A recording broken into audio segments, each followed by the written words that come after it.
ہمارے جو مذہبی لوگ ہیں نا ان میں بھی کوئی مسئلہ ہے تھوڑا سا. ہمارے حضرت ایک بات بہت بتایا کرتے تھے کہ جن لوگوں کو دیندار بننے کا شوق ہے نا ان کو بھی دیندار بننا آتا نہیں. دیندار بننا آتا نہیں ہے. دیکھو اسلام اور مذہب اور دین نام ہے قرآن اور سنت کو فالو کرنے کا, پیغمبر کی تعلیمات کو فالو کرنے کا. آپ کے مزاج کو فالو کرنا اس کو اسلام نہیں کہتے. ہمارے یہاں کچھ چیزیں لوگوں میں مشہور ہو گئی. جب حضرت مولانا طارق میر صاحب کے بیٹے کی حادثاتی موت ہوئی نا تو کچھ چیزیں اس وقت بھی میرے سامنے آئی. لوگ کہہ رہے تھے خودکشی کی ہے, خودکشی تو نہیں کی تھی 100% تو ثابت ہو گیا ہے, چیمبر میں گولی غلطی سے چل گئی. ایک بات ہے اگر بالفرض کی بھی ہے خودکشی مثال ہے تو اس کا مولانا طارق میر صاحب کے دیندار یا بے دین ہونے سے کیا تعلق بھائی؟ یہ اللہ نے کب کہا ہے کہ جنت میں وہ جائے گا جس کا بچہ بھی نیک ہوگا؟ یہ کہیں لکھا ہوا ہے قرآن میں نہیں ہے میرا خیال ہے. کہتے خودکشی کے خلاف بیانات, اپنے گھر میں خودکشی ہو گئی. ہو سکتا ہے بالکل, انسان اپنے عمل کا مکلف ہے, بیوی بچوں کے عمل کا مکلف نہیں ہے. قرآن نے کہا قوا انفسکم واہلیکم نارا, اپنے آپ کو اپنے بیوی بچوں کو جہنم سے بچانے کی کوشش کرو, بچا پاؤ گے. اس کے بارے میں تو قرآن نے کہہ دیا انک لا تہدی من احببت, اے نبی آپ نہیں بچا سکتے, ہدایت دے سکتے. ہدایت کس کے ہاتھ میں؟ میرے ہاتھ میں.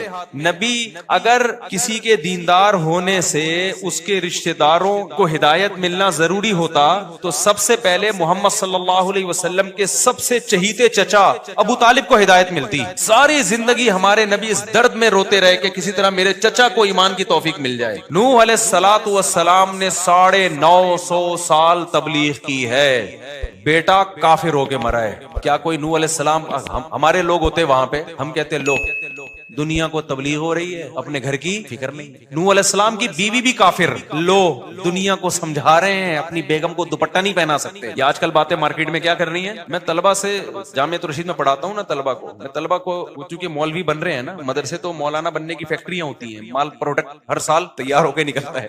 تو میں ان کو ایک بات سمجھا رہا تھا کہ کبھی نہ اوٹ پٹانگ دعوے نہیں کرنا, ہمیشہ نیچر پہ چلنا اور جو ریئلٹی ہے نا اس سے آگے نکلنے کی کوشش مت کرنا. فنڈر گیری اللہ کو پسند نہیں ہے. حضرت مولانا اشرف علی تھانوی رحمۃ اللہ علیہ کی جو سب سے بڑی خاصیت تھی نا وہ ہمیشہ ریئلٹی پہ بات کرتے تھے, ہمیشہ ریئلٹی. ان کی جتنے مواعظ ہیں, خطبات حکیم الامہ کے نام سے اتنے سارے مواعظ چھپے ہوئے, ان کے سینکڑوں کتابیں لکھی ہیں انہوں نے. جب ان کی موت واقع ہو رہی تھی تو عینی شاہدین کا بیان ہے کہ ان کی دونوں انگلیوں سے روشنی کی کرنیں نکل رہی تھی. کرامت کے طور پہ اللہ نے یہ دکھایا کیونکہ ساری زندگی انہوں نے اپنے قلم سے اصلاحی امت کا بہت کام لیا. اللہ میں نے بہت پڑھا ہے حضرت مولانا شیخ تھانوی رحمۃ اللہ علیہ کو بچپن میں, اگر میں نے ان کو نہ پڑھا ہوتا شاید آج میں یہاں نہ بیٹھا ہوتا. لیکن ان کی اردو بہت گاڑی ہے, بہت ثقیل اردو استعمال ہوتی. کچھ کتابیں حضرت مولانا شیخ تھانوی کی طرف منسوب ہیں جو ان کی ہے نہیں, کچھ جھوٹ پٹانگ چیزیں. تو خیر کبھی بھی ریئلٹی سے ہٹ کے مت جاؤ. مثلا میں نے طلبہ کو سمجھایا, میں نے کہا جب تم کل مولانا بنو گے تو اخلاق پر بیان کرو. اچھے اخلاق وہ ہوتے ہیں انسان غصہ نہ کرے, ہر ایک سے تمیز سے بات کرے, نیک لوگوں کے گھر میں ہمیشہ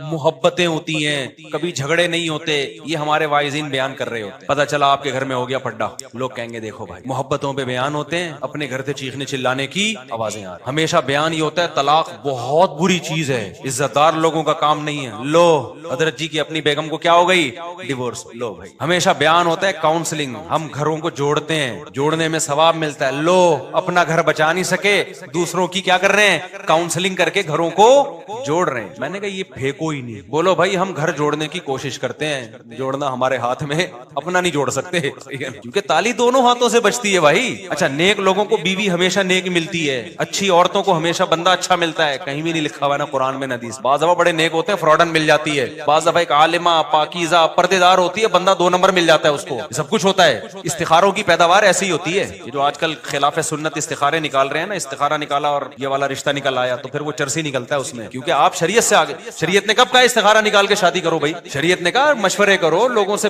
اس کی تحقیق کرو. فردی چیزیں بنائی ہوئی. ایک خاتون نے کہا میرا ایک رشتہ آیا ہوا ہے, میں نے کہا بھائی وہ آپ کے ابا نے اس کی تحقیق کی ہے, اس کے دوستوں سے اس کے ساتھ سفر کیا یا اس کی پوری انکوائری کی ہے؟ نہیں, میں نماز پڑھتی ہوں, تہجد پڑھتی ہوں, مجھے یقین ہے اللہ میرے ساتھ غلط نہیں کر سکتا, مجھے یقین ہے میرا اللہ میرے ساتھ ہے, میں اللہ پہ توکل کروں گی. ابے کیوں بھائی, تو کیا مریخ سے آئی ہوئی ہے, کوئی الگ ٹائپ کی خاتون ہے کیا کہ تو پہلی ہے جس نے تہجد پڑھی ہے؟ کہ تہجد گزاروں کو چرسی ہیروئن سے نہیں ملتے, 2 نمبر نہیں مل جاتے. اسلام نے کب کہا ہے کہ جب تم تہجد پڑھتے ہو تو جو آ جائے ہاں کر دو؟ کہا اسلام نے. یار آپ لوگ کو سمجھ میں نہیں آ رہا. اللہ میاں نے اسباب کے ساتھ دنیا کو جوڑا ہے میرے بھائی. دعا اسباب کے بعد قبول ہوتی ہے. اسباب اختیار کیے بغیر دعاؤں کو فوکس کرو گے, اس کا مطلب آپ دعاؤں میں ہی مخلص نہیں ہو. ایک آدمی کما نہیں رہا, بیٹھا بیٹھا دعائیں مانگ رہا ہے, اللہ روٹی دے دے, تو قیامت تک مانگ مانگ کے مر جائے گا, روٹی نہیں ملے گی اس کو, اٹھ کے پھوٹنا پڑے گا, جانا پڑے گا بازار میں. ایک صاحب آئے مجھے کہنے لگے میرا بیٹا کسی کام کا نہیں ہے. الحمدللہ ایسے ایسے اللہ نے ماشاءاللہ مسلمانوں کو اولادیں دی. میں اس کی شادی کر رہا ہوں, شاید کچھ بن جائے. میں نے کہا اگر نہیں بنا, بے روزگار ہے, کرتا ورتا بھی الحمدللہ. بہت سارے کیسز آئے ہمارے پاس, ایک کیس نہیں ہے یہ. حالانکہ میں تو صبح شام شادیوں کی ترغیب دیتا ہوں. ان کا خیال یہ تھا میں تو بولوں گا ماشاءاللہ یار یہ ہوتا ہے, باپ بچہ کسی کام کا نہیں ہے پھر بھی 4 شادیاں کرا دی اس کی, ماشاءاللہ. میں نے ایسا نہیں کہا. میں نے کہا نہ یہ کم بخت کچھ کر رہا ہے, کوئی ہلے جلے کچھ, چلو پھر اپنی ذمہ داریاں پوری کر رہا ہو. آپ کو پتا ہے آج نہیں تو کل اپنے پاؤں پہ کھڑا ہو جائے گا یہ, تو چلو اب میں تعاون کر دیتا ہوں. اپنی ذمہ داری تو یہ پوری نہیں کر رہا, پڑا رہتا ہے پوستیوں کی طرح. بہت سے بچے ایسے ہوتے ہیں کہ نہیں ہوتے. میں نے کہا اس کی شادی نہیں کرانا, پچھتاؤ گے, اگلے کی زندگی بھی تباہ ہوگی جو آئے گی. کہہ رہے نہیں یار اللہ نے چاہا تو انشاءاللہ یہ ٹھیک ہو جائے گا نکاح کے بعد. میں نے کہا اللہ نے اگر نہیں چاہا تو پھر تجھے پتا ہے کہ اللہ کیا چاہے گا. یہ بہت لوگ بولتے ہیں اللہ نے چاہا تو ہو جائے گا. ابے اللہ نے چاہا تو ہو تو جائے گا یقینی, لیکن آپ کو یہ کیسے پتا چل گیا کہ اللہ یہ چاہے گا بھی, اللہ نے نہیں چاہا تو کیا ہوگا. تم نظر سے نظر ملاتے تو, بات کرتے نہ مسکراتے تو, اختلافات ہوتے رہتے ہیں, آنا جانا تھا آتے جاتے تو. آگے ہے یہ ایک شاعر نے کہا ہے کہ آ بھی جاؤ کہ ہم بلاتے ہیں, تم بلاتے اور ہم نہ آتے تو. یہ شعر کا اس سے تعلق نہیں, صرف تو پہ میں نے سنا ہے. یہ جو میں نے بیان میں تو کا لفظ استعمال کیا نا, اس مجھے یہ شعر یاد ہے. وہ کہتے ہیں بھائی وہ بچہ جو ہے نا ماشاءاللہ وہ انشاءاللہ اللہ نے چاہا تو ہو جائے گا, اللہ پہ توکل کر رہا ہوں نکاح میں. میں نے کہا بھائی جان ایسا توکل جائز, بولو توکل وہ کرے گا جو محنت کر رہا ہو, اپنی ذمہ داری پوری کر رہا ہو. پھر اس میں کچھ کمی بیشی ہو رہی ہے, چلو یار میں نے اپنی ذمہ داری پوری کی, کچھ کام کون کرے گا, کچھ اللہ برکت دے دے گا. یہ سمجھ میں نہیں آیا. بہت سے لوگوں نے ایسا کیا ہے, کر دی شادی, اس کے بعد جو بیڑا غرق ہوا ہے بہوؤں کا, وہ اور پوستی بن کے بیٹھ جاتے ہیں. کہتے ہیں اب اس چکر میں ہم کما لیتے کہ شادی ابا نے کر دی, بچے اسپیڈ سے کیا ہو رہے ہیں, اب بیان میرا نا لگا لگا کے بچے پیدا ہو رہے ہیں. مفتی صاحب نے کہا 16, 17, 18 یہ رپورٹیں چل رہی ہیں. خرچہ کس پہ آ رہا ہے, دادا پہ. بولے کم بخت. اور پھر دادا کو یہ بھی امید نہیں ہے کہ یہ بچے بڑے ہو کر کچھ کما لیں گے. کو پتا ہے جیسا باپ ہے بچے بھی, پروڈکٹ بھی ویسے ہی آئے گی مارکیٹ میں. یہ بے موقع توکل ہے, بے موقع لوگ کر رہے ہوتے ہیں. بھئی اللہ نے چاہا. ایک صاحب آئے, ان کا داماد ان کی بیٹی کو 30 سال سے ستا رہا ہے اور بیٹی بالکل ہو گئی پاگل, دماغی توازن ہو گیا اس کا خراب. 30 سال بعد مشورہ لینے کے لیے آئے کہ میں داماد سے ڈیورس لینا چاہ رہا ہوں, ابھی بھی مجھے کانفیڈنس اس میں اتنا کانفیڈنٹ نہیں ہوں. میں نے کہا تھوڑا اور لیٹ آ جاتے. کہہ رہے ہیں ایکچولی ہوا یہ کہ ہماری سوسائٹی میں طلاق کا رواج نہیں ہے, تو ہم نے سوچا داماد جب پتہ چلا بہت خراب ہے اور یہ ایسی حرکتیں کر رہا ہے, لڑکیوں میں انوالو ہے اور نان نفقہ نہیں دے رہا, تو ہم نے کہا بھائی ہم اللہ سے دعا مانگتے ہیں, بڑے بڑے پتھر دل اللہ دعاؤں کے ذریعے سے چینج کر دیتا ہے, تو ہم اللہ پہ اعتماد کرتے ہیں. بیٹی کو بھی ہم نے سمجھایا, ہم نے دعا مانگتے رہے, پھر یہ کیا, پھر یہ وظیفہ پڑھا, پھر یہ پڑھی, پھر ہمیں لگا کہ نہیں یہ ٹھیک نہیں ہوگا, لیکن پھر ہمیں خیال آیا کہ اللہ کے یہاں دیر ہے اندھیر نہیں ہے, اور بالآخر بیٹی کا ہو گیا بیڑا دماغ ہی خراب ہو گیا. بھائی جان اللہ میاں کے ہاں دیر ہے اندھیر نہیں ہے, وہ 100% درست. اس کا یہ مطلب نہیں ہے جو آپ سمجھ رہے ہو. اس کا مطلب یہ ہے کہ جب حدود اللہ پہ قائم رہنا ممکن نہ ہو, قرآن میں اللہ نے کہا ہے کہ علیحدگی اختیار کرو. جس اللہ نے یہ کہا کہ اللہ کے یہاں دیر ہے اندھیر نہیں, اسی اللہ نے یہ بھی تو کہا ہے نا کہ جب حدود اللہ پہ قائم رہنا ممکن نہ ہو تو کیا کر لو, وہیں یتفرقا یغنی اللہ کلا من سعتی, علیحدگی اختیار کرو گے اللہ دونوں کو غنی کر دے گا, ٹینشن نہ لو اس کی. طلاق بری چیز ہے لیکن ایسی شدید مجبوری میں تو اچھی چیز ہے, یہ بھی تو اللہ نے ہی کہا ہے. پھر جب آپ علیحدگی کا سوچتے, پھر آپ کو خیال آتا دوبارہ شادی کیسے ہوگی, تو پھر سوچتے کہ اللہ کے یہاں دیر ہے اندھیر نہیں ہے. یہ اس موقع پہ سوچنے کا جملہ تھا. یہ علماء نے لکھا ہے بعض صورتوں میں ڈیورس واجب ہے, طلاق نہیں دیتا کوئی یا نہیں لیتی عورت تو گناہگار ہوگی.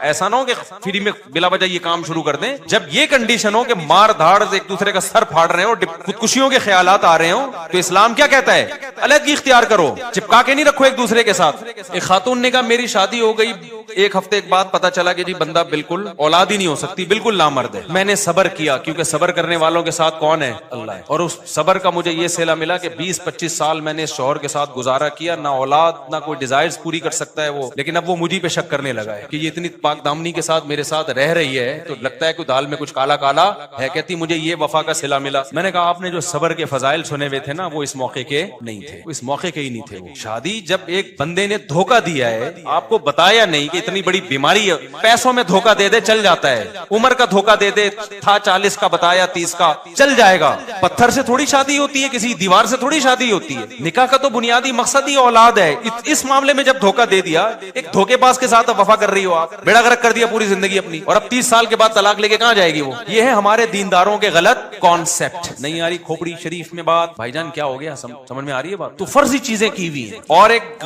غلط کانسیپٹ, دینداروں کے پاس پیسہ اچھا نہیں لگتا لوگوں کو, یہ تو بہت بڑا مسئلہ ہے. جیسے پیسے سیکولر طبقے کہتی کہ تو کھوپڑی آؤٹ ہو گئی نا پیسے سے, اس کے ہاں تو سب کچھ کیا ہے, پیسہ ہے. ایسے ہی ہمارے ہاں دینداری اور بزرگی کا معیار یہ کہ پھٹے پرانے کپڑے پہنے اور ناڑا لٹک رہا ہو اس میں سے. کیونکہ جب میں بائک پہ پھٹپٹی بائک پہ جاتا تھا, لوگ کہتے تھے حضرت کیا حضرت کو اللہ نے مقام عطا فرمایا. اب میں ریوو میں جا رہا ہوں تو لوگ کہتے ہیں اس کو دیکھو یار بدل گیا, بندہ کیا بدل گیا. وہ بات نہیں رہی, روحانیت ختم. ریوو کا روحانیت سے کیا تعلق ہے اللہ کے بندے؟ کون سی حدیث میں لکھا ہوا ہے یہ سیلفیاں لے رہے ہیں؟ سیلفی لینے کا اس سے کیا تعلق ہے بھائی؟ ایک صاحب نے لکھا ہمارے مدرسے کے طالب علم کہ میں اس مفتی کے بیان پہلے بہت شوق سے سنتا تھا, پہلے یہ سادہ تھا, پتہ نہیں کیا مطلب تھا, شاید ناڑا لٹک رہا ہوگا, کیا ہوگا. میرے تو ہمیشہ سے یہی سفید لباس رہا ہے, 25-30 سال 95 سے لے کے اب تک میں سفید کپڑے ہی پہن رہا ہوں. گھر والے کبھی کوئی کلر رنگین پہنا دیں زبردستی تو ایک الگ بات ہے, ورنہ یہی ڈیزائن, یہی کالر, اور یہ اس کے علاوہ کچھ نہیں پہنا ہم نے. اور کیا سادگی چاہیے میرے بھائی؟ تو میں وہ ناڑا لٹکنا ہی رہ گیا کہ حضرت اتنے سیدھے ان کے زارمل لٹک رہا ہوتا ہے, اتنے سادہ. کیا تمہیں لینا دینا یار؟ ایک بندہ اگر ریوو میں بیٹھ گیا تو کیا ہو گیا اس سے یار؟ کیوں فضول؟ یہ اچھے دیندار لوگوں کے کمنٹس ہوتے ہیں نیچے, یہ بھی ایک دماغ ہے.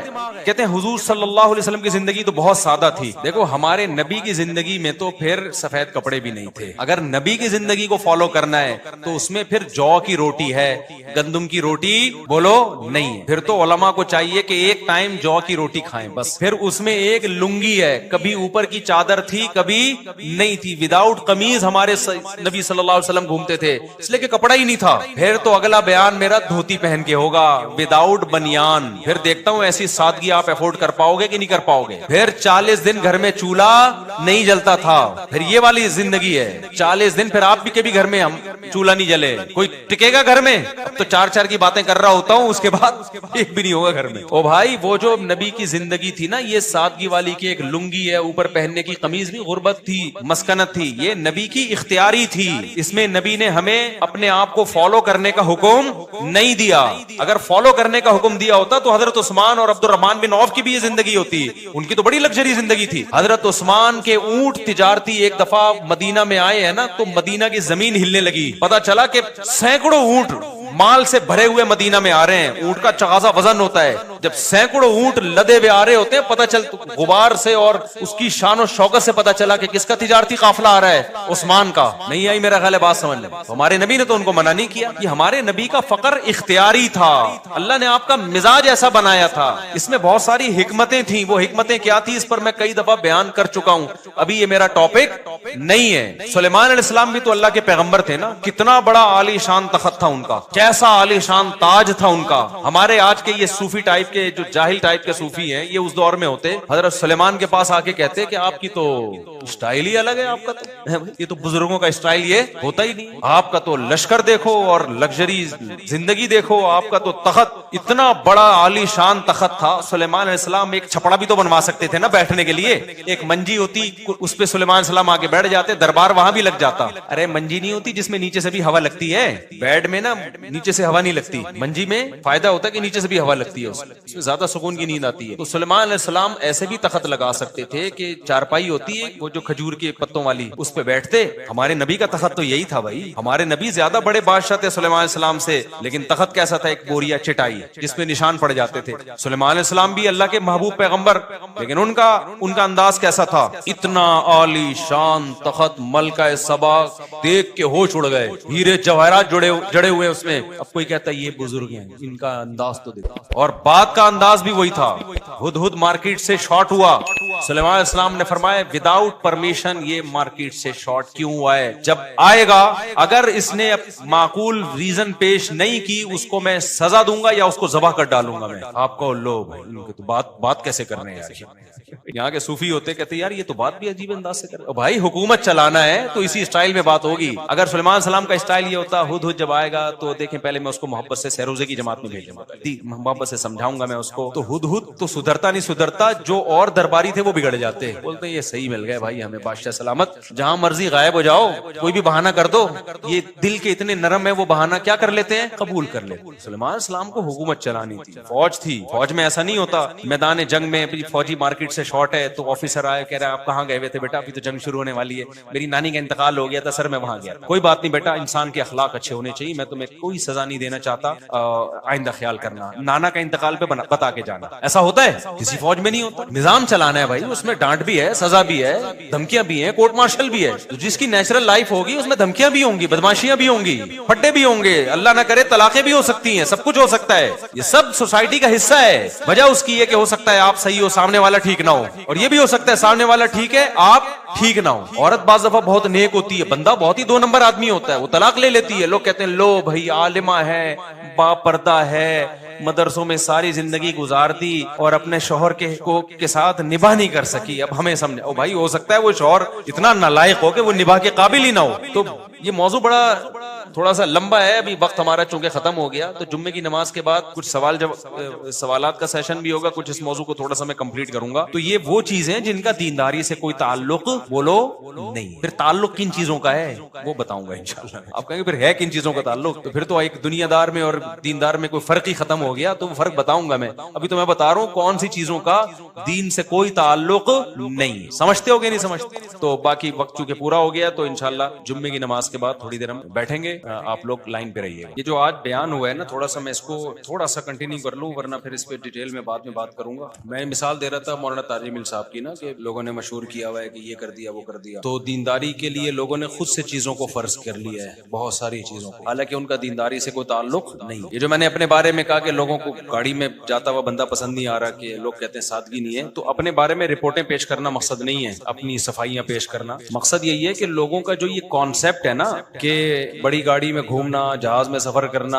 اور اچھے کپڑے پہننا, یہ سادگی کے خلاف ہے اور دیندار لوگ ایسے نہیں ہوتے, یہ کانسیپٹ غلط ہے. اپنی صفائیاں پیش کر کے ہم نے کیا کرنا ہے, کسی نے ہم نے کون سا کوئی وہ کیا کرنا ہے ہم نے, یعنی کوئی الیکشن میں تھوڑی کھڑے ہونا ہے میں نے کہ میں اپنی رپورٹیں پیش کروں تاکہ اگلی دفعہ مجھے ووٹ ملے. مقصد یہ بتانا ہوتا ہے کہ یہ اپنی طرف سے چیزیں لوگوں نے بنا لی ہیں, ان کا دین سے کوئی تعلق نہیں ہے.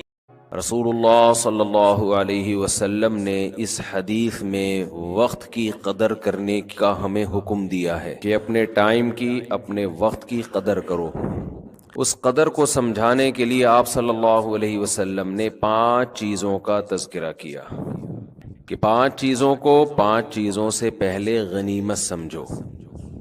شبابک قبل حرمک, فرمایا بڑھاپے سے پہلے جوانی کو غنیمت سمجھو.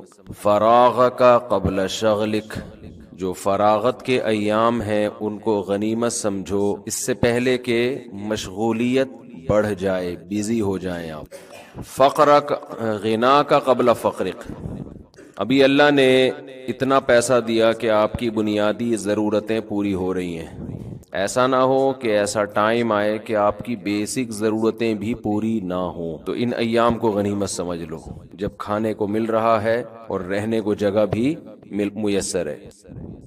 صحتک قبل سقمک, ابھی صحت ہے, چل پھر سکتے ہو, کھا پی سکتے ہو, آرام کر سکتے ہو, بول سکتے ہو, محنت کر سکتے ہو. بعض دفعہ ایسا وقت آتا ہے کہ انسان بستر پہ چلا جاتا ہے, بیمار ہو جاتا ہے, پھر وہ صحت کے ایام کو یاد کر رہا ہوتا ہے.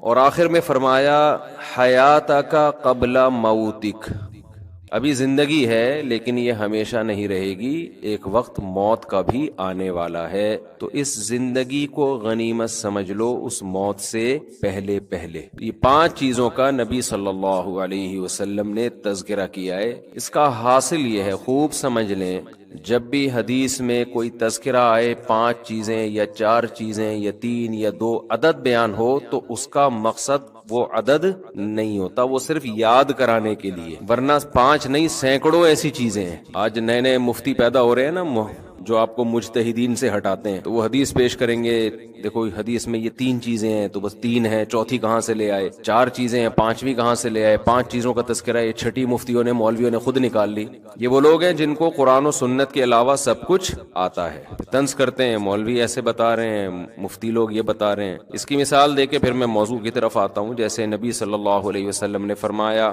اذا مات ابن آدم انقطع عمله الا من ثلاث، جب انسان کی موت ہو جاتی ہے تین چیزیں جاری رہتی ہیں اس کے عمل میں سے، صدقۃ جاریۃ، جو اس نے صدقہ چھوڑا جو ہمیشہ چلتا رہے گا، ولد صالح يدعو له، نیک اولاد جو اس کے لیے دعائیں مانگتی رہے گی، علم ينتفع به، وہ علم جس سے لوگ فائدہ اٹھاتے رہیں گے۔ اب لوگ کہتے ہیں اس میں ایصال ثواب کہاں سے آ گیا؟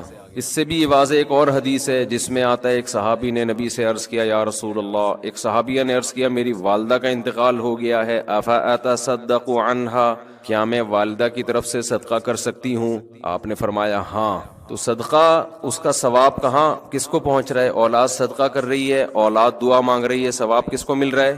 والدین کو مل رہا ہے۔ تو اسی سے فقہا نے استدلال کیا کہ صدقہ چونکہ ایک نیکی ہے تو کوئی بھی نیکی کر کے مرحوم والدین کو پہنچائی جا سکتی ہے۔ اس کے لیے حدیث کے حوالے کی ریفرنس کی الگ سے ضرورت نہیں ہے، یہی ریفرنس کیا ہے؟ کافی ہے۔ اب لوگ کیا کرتے ہیں مسجد میں دریاں بچھا دیں، اس کا ثواب کس کو ملے گا؟ والدین کو۔ بعض لوگوں کو اشکال ہے کہ یہ دریاں بچھانا کہاں سے حدیث سے ثابت ہے؟ بھئی جب صدقہ کہہ دیا تو نیکی آ گئی نا، اس میں ہر نیکی آ گئی، اس کے اندر اس میں قرآن کی تلاوت کرنا بھی آ گیا، اس میں کسی غریب کو کھانا کھلانا بھی آ گیا، اس میں یتیم خانے میں پیسے جمع کرانا بھی آ گیا، اس میں یتیم خانہ بنانا بھی آ گیا، اس میں کسی مدرسے کے ساتھ تعاون کرنا بھی آ گیا، اس میں 2 رکعت نفل نماز پڑھنا بھی آ گیا۔ کیونکہ اگر آپ کہتے ہو کہ یہ سب کچھ نہیں ہے، حدیث دکھاؤ، تو حدیث میں تو کنواں کھودنے کا تذکرہ ہے، پھر کنویں کے علاوہ تو کوئی ثواب پہنچے گا ہی نہیں۔ اب یہ کتنی عجیب سی بات ہوگی کہ آپ انسانیت کی خدمت کے لیے کنواں کھدواتے ہیں، اس کا ثواب ابا کو پہنچ رہا ہے، سبیل بنواتے ہیں تو اس کا اللہ ثواب نہیں پہنچائے گا۔ کیوں؟ بات تو ایک ہی چیز ایک ہی ہے نا۔ اور جب کوئی مفتی کہتے ہیں نہیں اگر آپ نے سبیل بنوا دی، کسی سفر میں کہیں راستے میں کولر پانی کا رکھ دیا تاکہ اس کا ثواب ابا اماں کو پہنچے، اگلا کہتے ہیں حدیث دکھاؤ، کولر کا کہاں تذکرہ ملتا ہے حدیث میں؟ تو یہ سینس لیس ہونے کی علامت ہوگی کہ نہیں ہوگی؟ تو آج کے جو نئے نئے مجتہدین مارکیٹ میں یوٹیوب پہ آ رہے ہیں نا، ان کا جو سوچنے کا اسٹائل ہے نا وہ بہت محدود اور فقہی بصیرت سے بالکل خالی، وہ ریفرنسز پہ چل رہے ہوتے ہیں کہ دیکھو حدیث میں آتا ہے صدقہ کرنے کا ثواب پہنچتا ہے تو ریفرنس ہم نے حدیث کا دے دیا صدقے کا، قرآن پڑھنے کا ثواب دکھاؤ کہاں ثابت ہے بھئی، تلاوت کا ثواب ماں باپ کو ملتا ہے یہ کہاں ثابت ہے؟ بھئی صدقہ نیکی ہے، حدیث کا مقصد یہ ہے کہ جب کوئی شخص مر جاتا ہے تو اس کے اپنے عمل کا دروازہ بند ہو گیا، بعد والا اس کے لیے کوئی عمل کرتا ہے تو وہ دروازہ اللہ کبھی بھی بند نہیں کرتے، یہ اللہ کی رحمت ہے۔ البتہ یہ جو حدیث میں 3 کا عدد ہے نا، یہ 3 سمجھانے کے لیے، 3 نہیں، وہ 6 بھی ہو سکتے ہیں، 3000 بھی ہو سکتی ہیں وہ چیزیں۔ اس میں خوب سمجھ لیں کہ کوئی بھی نیکی کی جائے مرحوم کے لیے اس کا ثواب میت کو ملتا ہے۔ یہاں ایک اشکال ہے کہ پھر صحابہ کرام سے کیوں ثابت نہیں ہے قرآن پڑھ کے بخشنا؟ بھئی صحابہ تو نیکی پہ ہم سے زیادہ حریص تھے نا، صحابہ سے ثابت کیوں نہیں ہے؟ صحابہ سے اس لیے ثابت نہیں ہے کہ یہ عمل اجتماعی طور پہ ناجائز ہے، کیونکہ کوئی بھی نفلی کام اس میں اجتماع کے لیے الگ سے دلیل کی ضرورت ہے۔ اگر وہ الگ سے اجتماع کے لیے ایک الگ سے دلیل نہیں ہوگی تو نفلی کام انڈیویجولی آپ کر سکتے ہیں، انفرادی طور پہ آپ کر سکتے ہیں، اجتماعی حیت پہ آپ نہیں کر سکتے۔ تو صحابہ نے چونکہ اجتماعی حیت پہ نہیں کیا اس لیے ثابت نہیں ہے، انفرادی کیا یا نہیں کیا؟ تو انفرادی عمل بیان نہیں کیا جاتا۔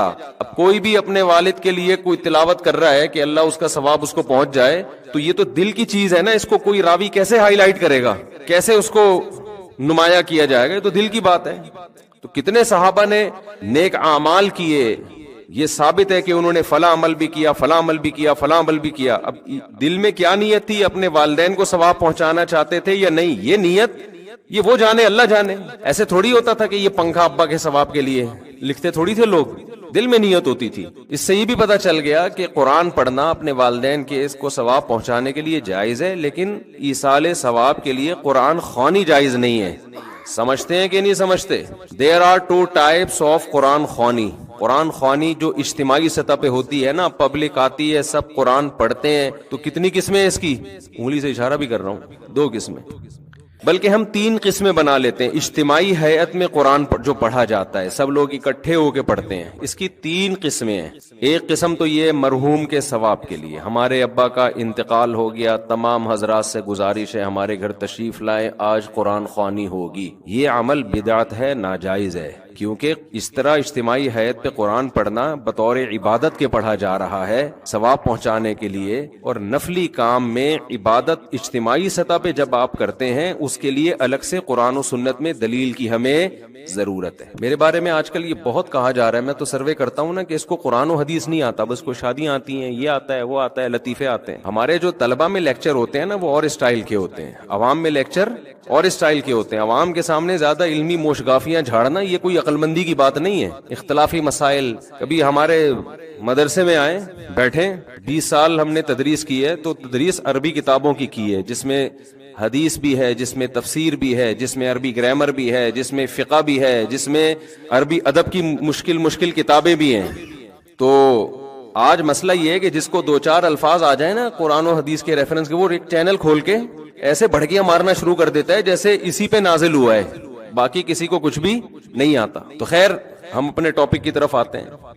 تو اجتماعی حیات پہ جو قرآن پڑھا جاتا ہے، چونکہ وہ ایک عبادت کے طور پر ہے، تو عبادت کے لیے جب اجتماعی سطح پہ ہوگی نا، قرآن پڑھنے کی دلیل تو ثابت ہے، اجتماعی سطح پہ ثابت نہیں ہے۔ اس کی مثال ایسے جیسے جمعے سے پہلے آپ سنت پڑھتے ہو، انفرادی اخپل طریقے سے پڑھتے ہیں نا، اگر اجتماعی حیات پہ ہو کہ تمام حضرات تشریف لے آئیں، آج ہم تہجد کی نماز پڑھ رہے ہیں یا آج ہم فلاں فجر کی سنتیں پڑھ رہے ہیں، تمام حضرات تشریف لے آئیں، تو یہ عمل کیا بن جائے گا؟ ناجائز، یہ اجتماعی حیات پہ نہیں ہوگا۔ فرض نماز اجتماعی طور پہ پڑھی جائے گی، اس میں بلایا بھی جائے گا اذان کے ذریعے، نفل نماز نہیں ہوگی۔ ایک دفعہ میں نے بیان میں یہ کہہ دیا کہ تہجد کی نماز جماعت کے ساتھ، جو اتنی بڑی بڑی جماعتیں ہوتی ہیں، جائز نہیں ہے۔ تو نیچے لوگوں کے کمنٹس آئے ہوئے تھے، لو جی ایک نیا مسئلہ آ گیا، تہجد بغیر، پھر پوچھنے لگے اس کی دلیل کیا ہے، کوئی حدیث کا ریفرنس تو دیا نہیں مفتی صاحب نے، بس مسئلہ بتا دیا۔ اتنے نیچے نیگیٹو کمنٹس کہ ان لوگوں کو یہ اپنے فرقے کے گول کیپر ہیں، یہ اپنے فرقے کو پھیلانے کی کوشش کر رہے ہیں، دیکھو بغیر دلیل کے۔ جس بیچارے کو یہ نہ پتا ہو، جن بیچاروں کو کہ دلیل اس کے ذمے ہوتی ہے تو دعویٰ کرتا ہے، دلیل کس کے ذمے ہوتی ہے؟ جو دعویٰ کرتا ہے۔ جو دعویٰ کرے گا نا کہ تہجد کی جماعت اتنی بڑی حیت کے ساتھ کہ پبلک کو بلا کے اکٹھے جماعت کرائی جائے، وہ ایک نیا مسئلہ بیان کر رہا ہے، اس سے ہم پوچھیں گے قرآن و سنت سے اس کا ثبوت دکھاؤ، کہیں بھی نہیں ہے۔ تو دلیل اس کے ذمے جو اس عمل کو جائز کہہ رہا ہے، جو ناجائز کہہ رہا ہے اس کے ذمے ریفرنس پیش کرنا نہیں ہے، وہ بغیر ریفرنس کے اس کی بات زیادہ مضبوط ہے۔ نہیں آئی میرا غلط بات سمجھ؟ میں کہوں وسیم بھائی نے میرے 1 لاکھ روپے چرائے ہیں، اللہ نہ کرے وسیم بھائی ایسے نہیں ہے، وسیم بھائی کہہ رہے ہیں میں نے کوئی نہیں لیے، کورٹ میں کیس گیا، میں کہہ رہا ہوں وسیم نے لیے ہیں، عدالت وسیم کہہ رہے ہیں میں نے نہیں لیے، عدالت مجھ سے کہتی ہے گواہ پیش کرو، دلیل دو اس نے لیے، میں کہتا ہوں دلیل یہ دے گا کہ اس نے نہیں لیے۔ بولو نا کیا ہو گیا؟ یہ کوئی عقل مندی کی بات ہوگی؟ میں بولوں گا کہ اس نے لیے ہیں، وہ کہے گا میں نے نہیں لیے، عدالت کہتی ہے مجھے کہ گواہ پیش کرو کہ اس نے چوری کی ہے، تمہیں کوئی کیمرہ دکھاؤ، کوئی دلیل دو۔ میں کہوں یہ دعویٰ کر رہا ہے کہ اس نے نہیں لیے، یہ دلیل پیش کرے گا، یہ عدالت کہے گی بھائی پہلے اپنی کھوپڑی کا علاج کراؤ۔ تو قرآن و سنت کے ساتھ جو ہے نا، جو آج کل نئے نئے اسکالر آ رہے ہیں، انہوں نے اسی طرح تختہ مشق بنایا ہوا قرآن و سنت کو۔ انتہائی فضول بات ہے کہ قضاء عمری پہ دلیل مانگے کہ نمازیں جب 10 سال کی اکٹھی ہو جائیں تو دلیل دو کہ یہ پڑھنا ضروری ہے۔ یہ ایسا ہی حماقت ہے کہ جیسے میں کہوں وسیم نے مجھ سے 1 لاکھ روپے لیے، وہ کہہ رہے نہیں لیے، میں کہہ رہا ہوں دلیل دے کے نہیں لیے۔ نماز ذمے سے ساقط نہیں ہوتی جب تک قضا نہیں پڑھو گے آپ، اور توبہ بھی اور قضا بھی۔ تو دلیل اس کے ذمے جو کہے کہ 10 سال جب اکٹھی ہو جائیں تو بغیر توبہ بغیر قضا کے معاف ہو جاتی ہیں، وہ دعویٰ کر رہا ہے، وہ نماز آپ کے ذمے سے ساقط کر رہا ہے جو اللہ نے فرض کی ہے۔ اس ساقط کرنے کی کیا دلیل ہے؟ آپ کوئی ایک ضعیف حدیث بھی پیش کر دو۔ سمجھ میں نہیں آ رہی میرا خیال ہے بات؟ اتنا اسلام کا بھاری بھرکم حکم، جس سے بڑا اسلام میں کوئی حکم ہی نہیں ہے، 10 20 سال ہو گئے پیتے رہے، نماز ہی گول کر دی۔ اب جب توبہ کی توفیق ملی ہے تو دین اللہ احق ان یقضى، حدیث میں آتا ہے اللہ کا قرضہ اس بات کے زیادہ لائق ہے کہ وہ ادا کیا جائے۔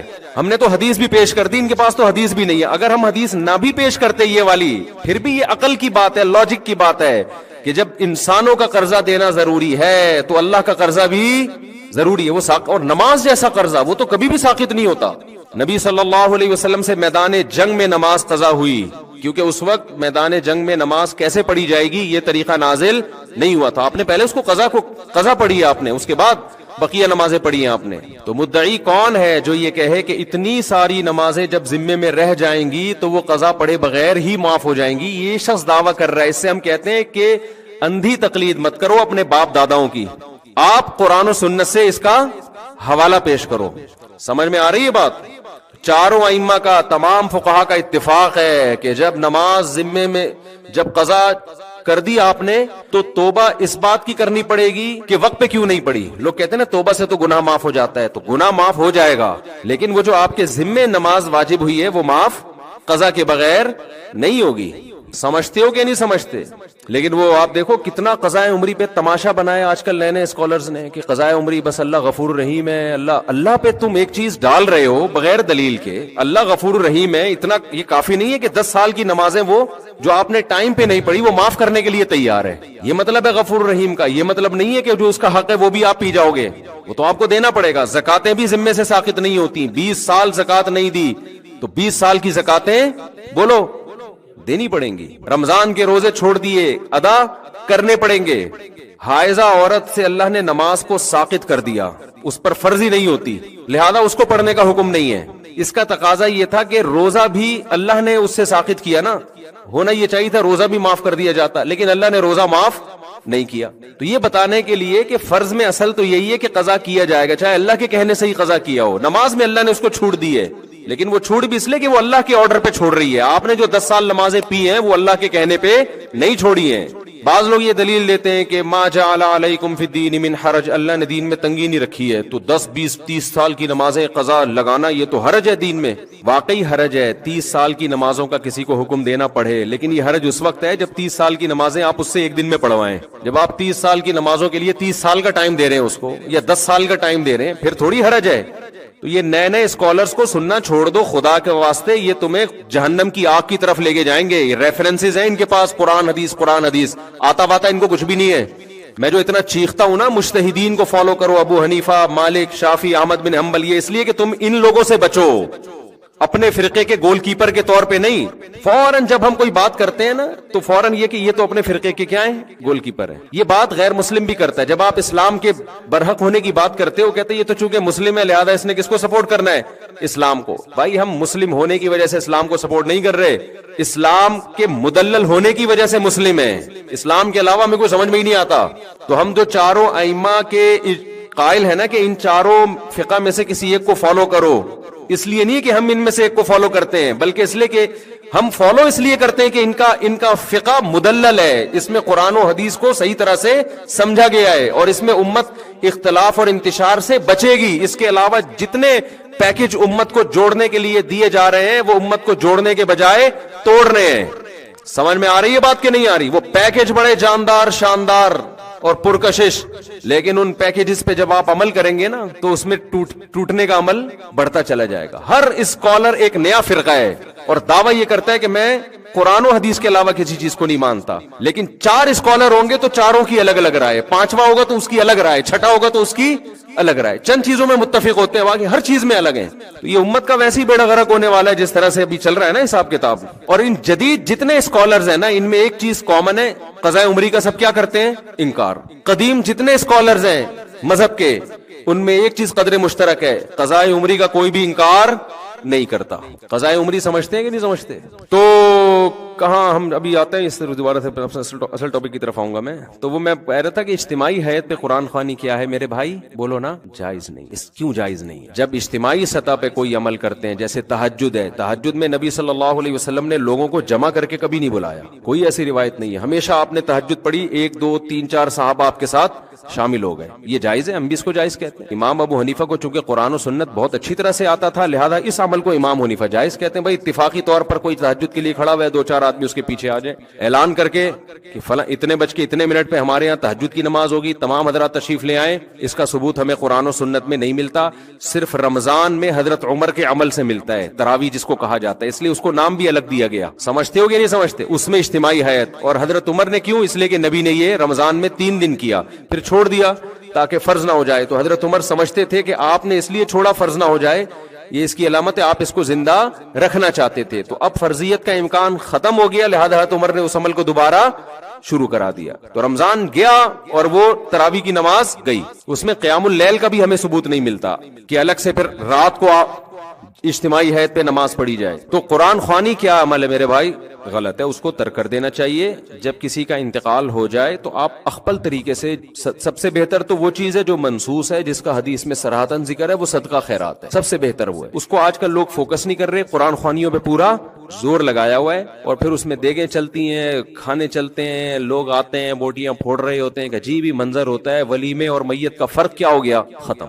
یہ پھوڑنے پھاڑنے کے ٹائم نہیں ہے. یہ اخپل طریقے سے چپکے سے غریب کو صدقہ کر دو، اور اپنے طور پہ کوئی تلاوت کرنا چاہے تو اس میں بھی کوئی حرج نہیں ہے. اگرچہ تلاوت میں فقہا کا اختلاف ہے، لیکن صدقے میں سب کا کیا ہے؟ اتفاق ہے.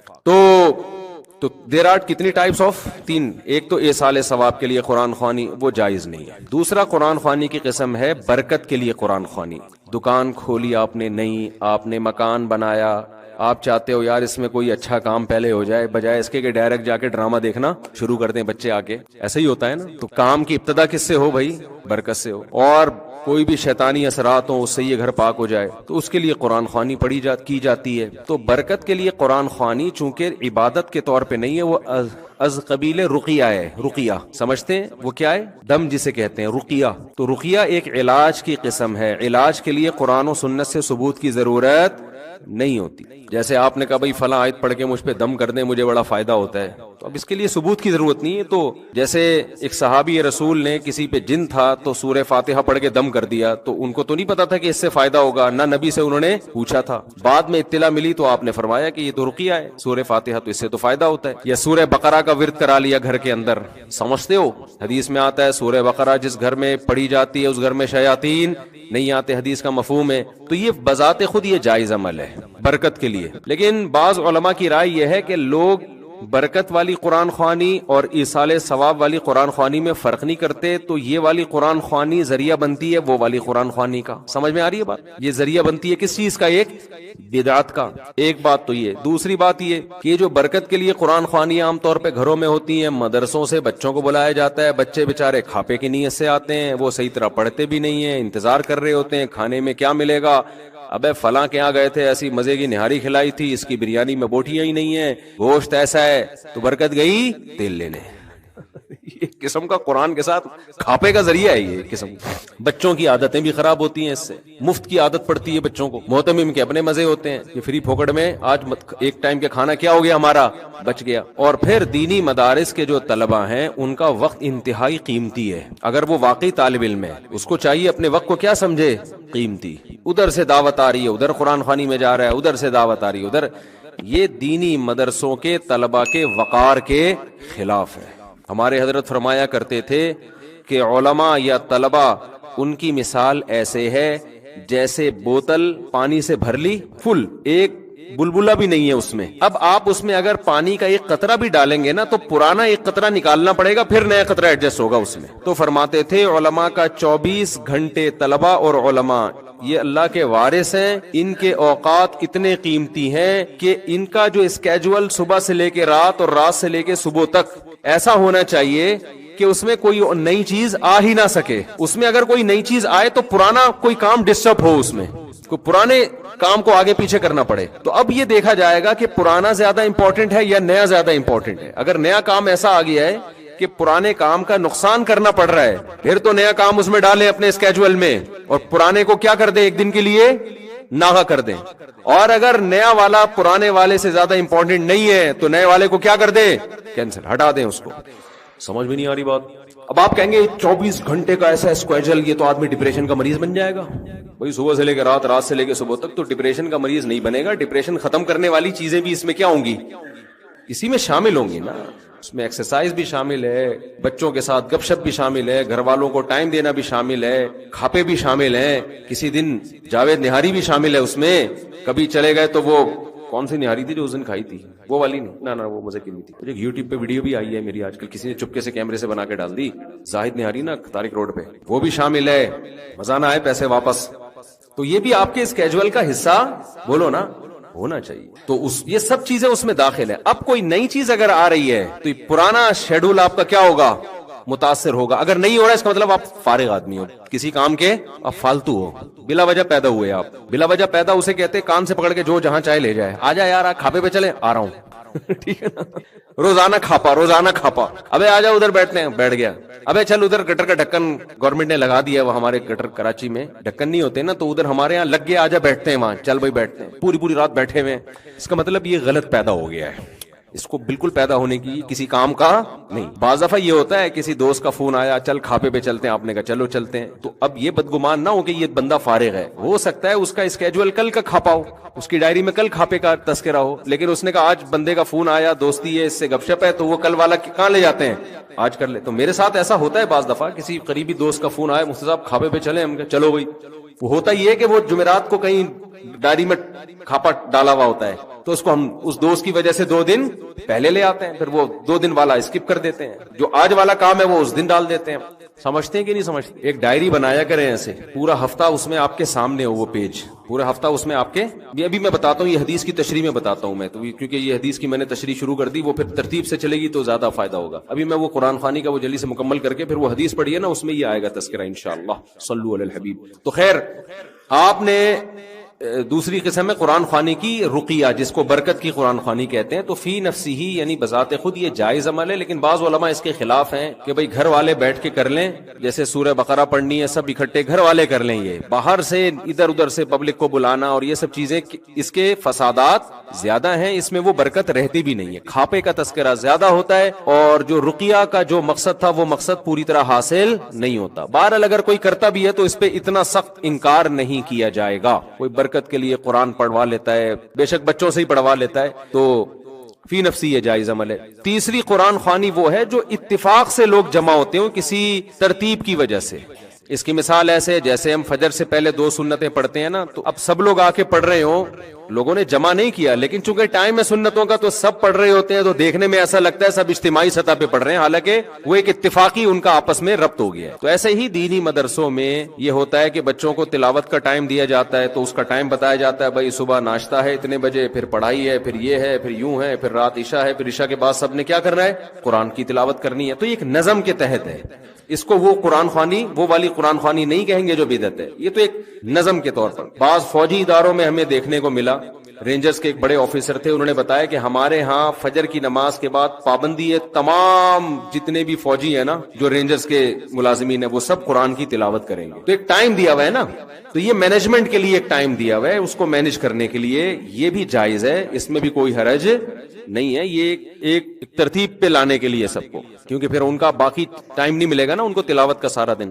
تو گھر میں بھی آپ کر سکتے ہیں, بچوں کے لیے ایک ٹائم بنا دیں, بھائی صبح اتنے بجے ایک سے لے کر اتنے بجے تک سب بچے انسان کے بچے بن کے بیٹھ جائیں گے. سارا دن تو موبائل لگا رہتا ہے, اب یہ اتنے بج کے اتنے منٹ پر سب بچے کون سے بچے بنیں گے, انسان کے بچے. لہذا قرآن سب کے ہاتھ میں ہوگا, دعائیں کی کتاب ہوگی, ذکر اذکار ہوگا. اسی طرح یہ بھی ہے کہ اجتماعی ہیئت پہ ذکر اللہ بھی جائز نہیں ہے, خوب سمجھ لیں. جیسے اعلان ہوتا ہے مسجد سے ہمارے ہاں ذکر کی محفل لگ رہی ہے, تمام حضرات تشریف لے آئیں, پھر سارے آ جاتے ہیں, پھر ذکر کرایا جاتا ہے, یہ بدعت عمل ہے, جائز نہیں ہے. لیکن اگر آپ کسی تربیت گاہ میں گئے ہیں جس کو خانقاہ کہا جاتا ہے, کوئی شیخ و مرشد ہیں جن سے آپ بیعت ہیں, سہ روزہ لگایا آپ نے, 10 دن کے لیے گئے ان کی خانقاہ میں, تو انہوں نے اپنے مریدوں کے لیے ایک ٹائم رکھا ہوا ہے, بھائی صبح اتنے بجے سب نے تہجد میں آنا ہے, یہ ٹریننگ سینٹر ہے نا, اور پھر 7 بجے سب نے ذکر کے لیے بیٹھنا ہے. تو یہ بھی چونکہ اس کا یہ وہ اجتماعی حیات والا ذکر نہیں ہے, بلکہ یہ بھی ایک تربیت کے لیے نظام الاوقات تو ہوگا نا کوئی نہ کوئی, کہ کھانے کا ٹائم ہے تو یہ ذکر کا ٹائم ہے, تو یہ تلاوت کا ٹائم ہے. تو اس یہ وہ بدعت ذکر میں داخل نہیں ہے.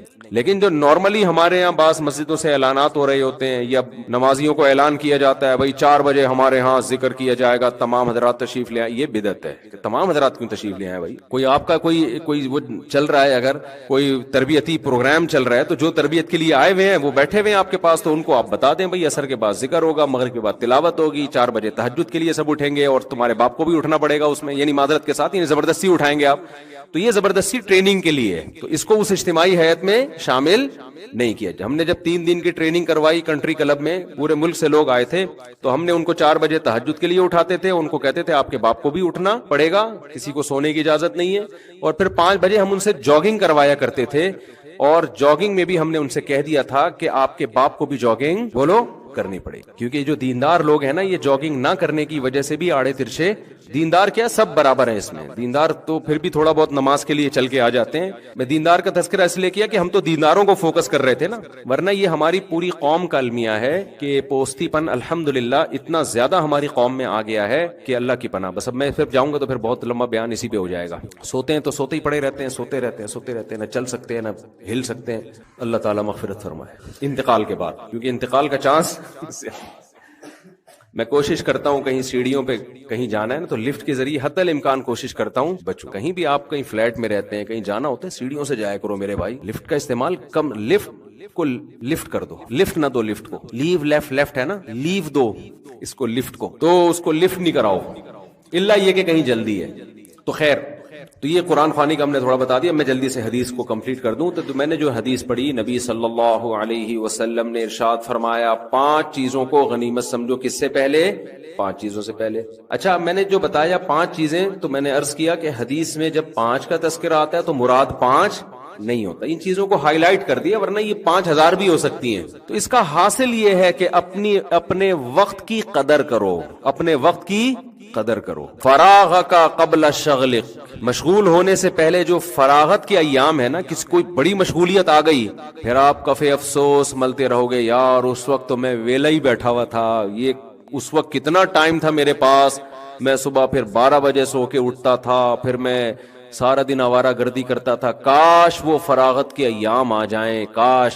تو سوچتا رہے گا, لیکن گیا ہوا وقت واپس نہیں آئے گا. اچھا, ان اصولوں پہ گورا بھی عمل کرتا ہے, خوب سمجھ لیں کہ بھائی فراغت کو غنیمت سمجھو, مشغولیت سے پہلے. یہ بات گورے بھی کرتے ہیں, ان کے موٹیویشنل اسپیکر بھی یہ بات کرتے ہیں, کسی اور اسٹائل سے کر لیں گے, لیکن سب پوری دنیا کا اس پر اتفاق ہے کہ اپنے ٹائم کی کیا کرو, قدر کرو. یہ تو پوری دنیا مانتی ہے نا. حدیث کے الفاظ دوبارہ دوہرا دیتا ہوں, نئے لوگ آئے ہیں.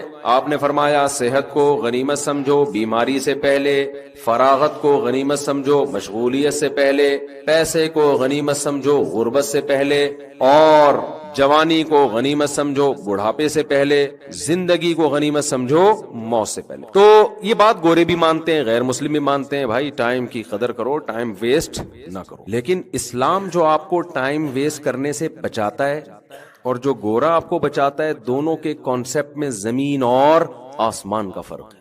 بلکہ گورا جس کو ٹائم بچانا کہہ رہا ہے, اسلام عین ممکن ہے اس کو ٹائم گنوانا سے تعبیر کرے کہ ٹائم ضائع ہو رہا ہے. اس سے بہتر تھا ویلا ہی بیٹھا رہتا. ویلا کا لفظ مجھے پنجابی سے ملا, بڑا ٹائٹ لفظ ہے. کچھ الفاظ پنجابی کے ایسے ہیں وہ اردو میں مزہ ہی نہیں آئے گا. اردو میں کہتے ہیں فارغ بیٹھا ہوا, ایسا لگتا ہے بہت مشغول ہے, بہت ہی. فارغ کا لفظ تو بڑا ایک مہذب سا لفظ ہے, ویلا بڑا ویلا ہی ہے آج کل.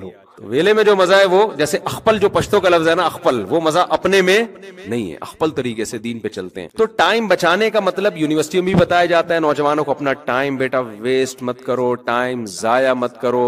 وہ کہہ رہے ضائع کہاں کر رہا ہوں, میں ویڈیو گیم کھیل رہا ہوں, ضائع تھوڑی کر رہا ہوں. میں ضائع کہاں کر رہا ہوں, میں فٹ بال کا میچ دیکھ رہا ہوں, انجوائے کر رہا ہوں. یہ ضائع تھوڑی ہو رہا ہے, میں سارا دن آج ٹی وی میں نے میچ دیکھا ہے, ٹائم میں نے ضائع بولو نہیں کیا. دیکھو ٹائم ضائع کرنے کی ڈیفینیشن ہے کیا. ٹائم ضائع کرنے پتہ ہے کسے کہتے ہیں؟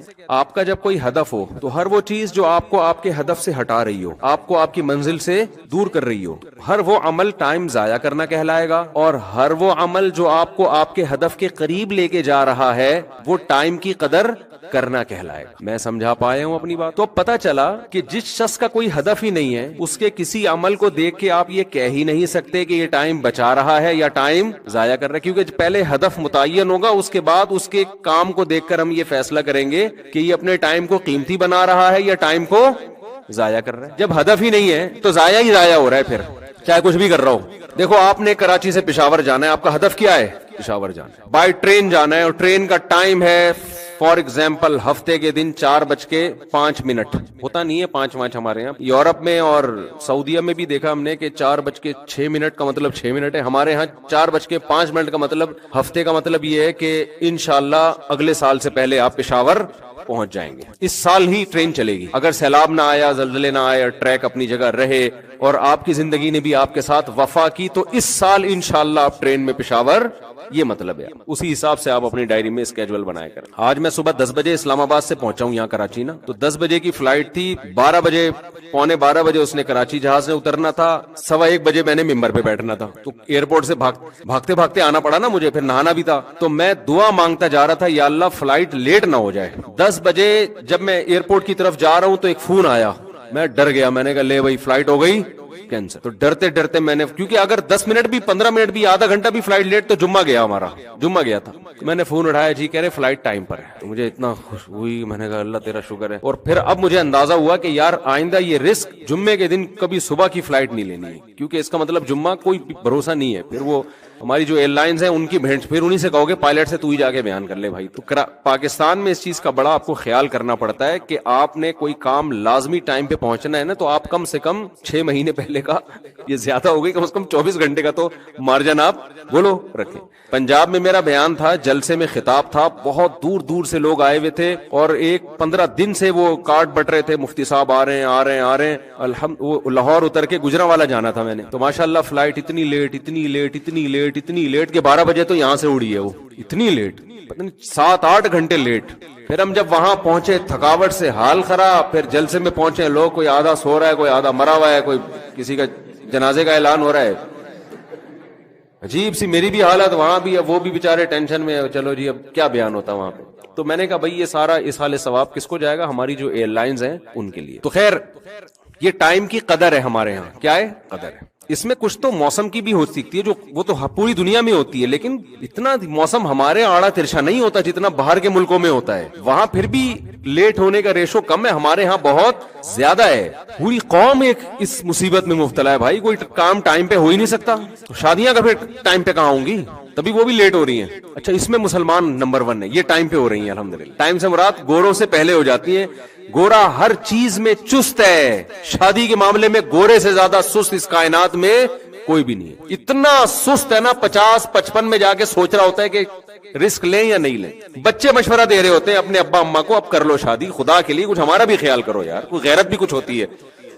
ہم ڈیڈی پپا اور مما بول بول کے تھک گئے, اب کس کو لیگل کر لو. تو پھر وہ سوچتے ہیں چلو یار اس میں سست ہیں. الحمدللہ ہمارے ہاں ان کی نسبت اس میں کیا ہے, ذرا نسبتاً چست ہے. تو میں یہ کر رہا تھا کہ دیکھو گورا اور ہمارے ہاں ٹائم بچانے کا تصور ایک دوسرے سے بالکل الگ ہے. وجہ اس کی ہے کہ ان کی منزل کچھ اور ہے, ہماری منزل کچھ اور ہے. عین ممکن ہے وہ جس کام کو ٹائم بچانا کہہ رہا ہو, اسلام اس کو ٹائم ویسٹ کرنا سے تعبیر کر رہا ہو. ہدف ہی الگ الگ ہے نا. ایک آدمی پشاور جا رہا ہے اور ایک کوئٹہ جا رہا ہے. ایک آدمی کہاں جا رہا ہے, پشاور, اور دوسرے کا ہدف کیا ہے, کوئٹہ. تو جس کا ہدف کوئٹہ ہے اور وہ چاہتا ہے ساری دنیا کوئٹہ پہنچے, تو جو پشاور کے رخ پہ سفر کرے گا تو یہ سمجھے گا نا کہ یہ ٹائم ویسٹ کر رہا ہے, یہ اپنی منزل سے دور ہو رہا ہے, اس کو آگے جا کے گھوم کے واپس آنا پڑے گا. لیکن جس کا ہدف پشاور ہو تو وہ کہے گا بھائی ٹائم تو ویسٹ کر رہا ہے, تجھے گھوم کے واپس ادھر آنا پڑے گا. تو مسلمان کا جو ہدف ہے وہ ہے آخرت.